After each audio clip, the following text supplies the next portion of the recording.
The story is about a man named John Chapman. Now, not Johnny Appleseed, who we're really familiar with, but a man with exactly the same name living in England. He lived in a town called Swaffham, a town that's been there since the 1200s and known as a trading center. And John Chapman was a trader, a peddler.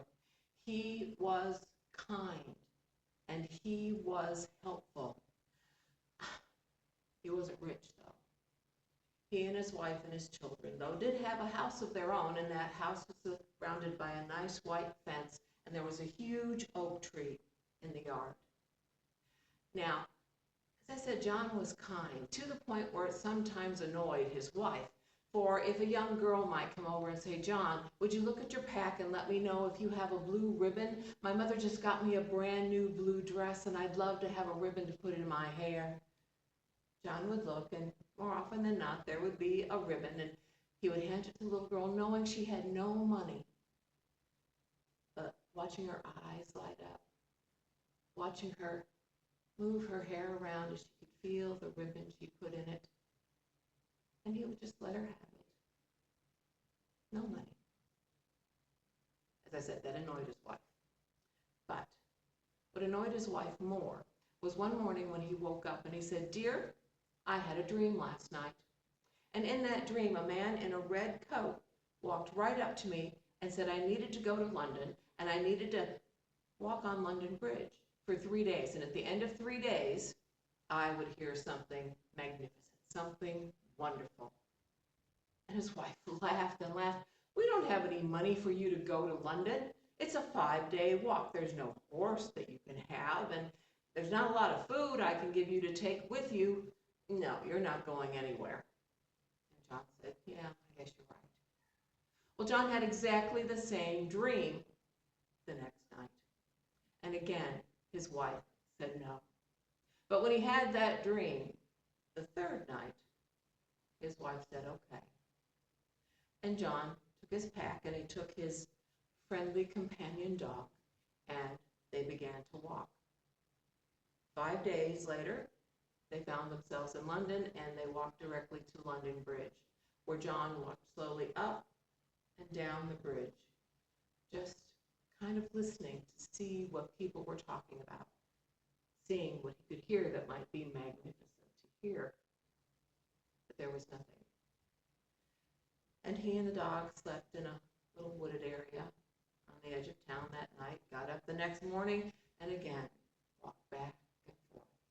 They heard lots of conversations, but none of them was the one that seemed magnificent to John. Got up the third day, started the same routine over and over. Now, during this period, this is the 1400s, John, was walking not on an empty bridge, but on a bridge that was teeming with people. Along both sides, there were shops of all kinds. People were buying this and that. And it just so happened that along that bridge, there was a merchant in his store who had seen John walking up and down for 3 days. And finally, his curiosity got the better of him. And he walked outside of his shop and he walked up to John and he said, Sir, I've been watching you now for 3 days. You're not bothering people. You're not trying to beg money off of them. But why are you here? I have to know. And John very kindly explained about his dream and how he was hoping to hear something. The merchant began to laugh, one of those deep belly laughs that attracted a small crowd around the two men. Sir, you are a fool, he said. Dreams don't mean anything. I myself had a dream just a couple of nights ago. I dreamed that I was in this town. Oh, it's pretty far from here. What was this? Swaffham. That was its name, Swaffham. And I dreamed that in that town I saw a house with a white fence around it and a great big oak tree. And in that dream, I could see down under the roots of the tree and I could see a pot of gold.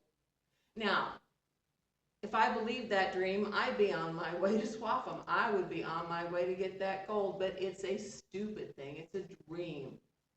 Go home, sir. John got this big smile on his face and said, I think that's exactly what I need to do. And he and his dog left the bridge, left London, and got home just as quickly as they could. When John got to the fence, he opened up the gate and he began to yell out to his wife to bring him a shovel. And the whole family came out, the wife shovel in hand, and John began to make that dirt just fly up in the air until finally he hit something. He got down on his knees and he very carefully cleared out the dirt and he picked up a pot. He opened up the pot. It was filled with gold coins. John took that pot inside and he and his family very, very carefully cleaned all those coins off, and John scrubbed off that pot. And when he had it all cleaned, he noticed it had words on it. But John couldn't read. But he took the pot along with some of his other goods to the market day a couple of days later and set everything out. And he waited for someone to go by who he thought could read. And who should happen to come by but the priest in charge of the Church of St. Peter and St. Paul nearby. Father, could you come over here for a moment? John asked. And the priest came over. John, how are you doing? He shook his hand. Oh, I'm doing well. I'm doing very well, Father, but well, first, let me ask you, how are you doing? How are things at the church? The priest said, oh, I'm fine, but as you know, John, you're such a good person coming to that church so often. The church is falling apart. The north aisle is crumbling. The tower is crumbling. We've been trying to raise money for it, but not half enough. But I myself am fine. Well, Father John said, would you please look at this pot and tell me if you can read what's along the outside? And the priest picked it up and looked at it. Oh, it's Latin. I can read it. No problem. And he said, John, it says, I have a sister. Does that mean anything to you? It does, Father, it does. Thank you so much for your help. And quickly, John packed up everything back in his pack and he ran home, called again for the shovel, and began to dig. And once again, he hit something hard. And he picked up another pot, identical to the first, and again filled with gold coins. He took the coins in and washed them, washed the pot. And John very proudly took that pot of gold coins, for the first pot was plenty for them, to the priest. Now, if you go to Swaffham today and you find the black book, the book that the priest in the middle of the 1400s wrote down what was happening in the Church of St. Peter and St. Paul, you will read that the north aisle and the tower were rebuilt with money from a man named John Chapman. So keep in mind, follow your dreams. You never know what you're going to dig up.